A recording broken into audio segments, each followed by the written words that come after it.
I woke up to the sound of silence. The cars were cutting like knives in a fist fight. And I found you with a bottle of wine, your head in the curtains, and heart like the 4th of July. You swore and said we are not shining stars. This I know, I never said we are. Though I've never been through hell like that, I've closed enough windows to know you can never look back. If you're lost and alone, or you're sinking like a stone, carry on. May your past be the sound of your feet upon the ground. Carry on.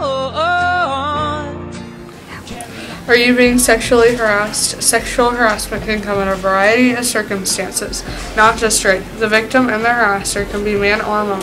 Some forms of sexual harassment include rape, unwanted pressure for sexual favors, touching, sexual looks, letters, and phone calls. This often happens to teens in high school and in the workplace. About 81% of teens experience sexual harassment while in school, and about 40% report teachers and employees harassing students. Usually, teens are harassed by others of the same age group, but they are also harassed by adults. When teens are sexually harassed, it normally leads to depression and sometimes even suicide. It could also lead to the student withdrawing from school, drops in academic performance, drug use, and physical disorders. If you are being sexually harassed, don't blame yourself. This is what they want you to do. Tell the harasser to stop. If the harassment continues, talk to someone about what's going on and get help. If you wanted to, you could press charges, but you are not required to.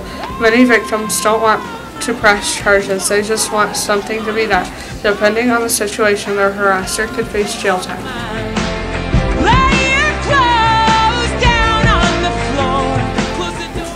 Depression. You may know the word, but do you know what it feels like?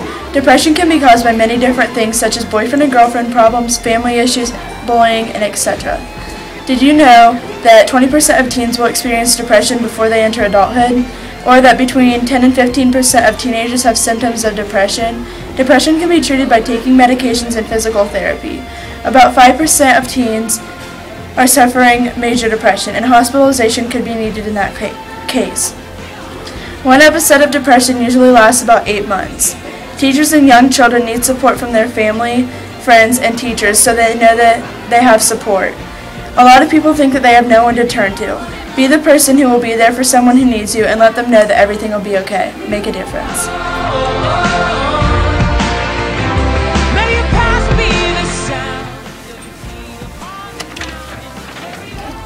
Okay. Self-mutilation is the process of deliberately harming oneself. Recently, a study found that self-mutilation can start as early as age 7. People of all ages who are struggling from some mental health issues such as depression and post-traumatic stress disorder harm themselves to take their anger out. Most teens that self-mutilate have a very hard time expressing themselves. The most common form of self-mutilation is the cutting of the skin.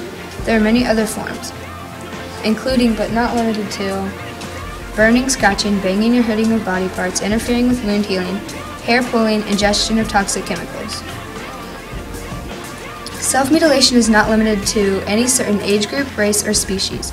Some animals are known to self-harm, such as monkeys and birds. A lot of people try to hide the fact they are self-harming. A lot of people do not consider things like alcohol abuse and eating disorders a form of self-harm, but they are. An associate professor of psychology at University of Denver, Colorado, Benjamin Hankin, interviewed 665 children in 3rd, 6th, and 9th grade about self-harm. The results were absolutely shocking. Just a little over 8% of the 3rd graders reported self-mutilating at one point. The study also found that once girls hit 9th grade, they are more likely to self-harm than boys their age by 3 times. More girls reported they self-harm by carving and cutting of the skin, whereas more boys reported hitting themselves. 1 in 12 teenagers self-harm regularly. Well, I woke up to the sound of silence. The cars were cutting like knives. Sexual assault is defined as any sexual activity involving a person who does not or cannot consent. There is an average of 207,754 victims, 12 years or older, of rape or sexual assault each year. There is at least one sexual assault every 2 minutes. Every 1 in 3 women will be sexually assaulted in her lifetime. Every 1 in 4 girls will be sexually assaulted by the age of 18. Every 1 in 6 boys will be sexually assaulted by the time they are 18. Approximately 68% of rape victims know they are assaulted. 28% of victims are raped by husbands or boyfriends, 35% by acquaintances, and 5% by other relatives. 29% of people report that the offender was a stranger. Also, 95% of rape victims are females.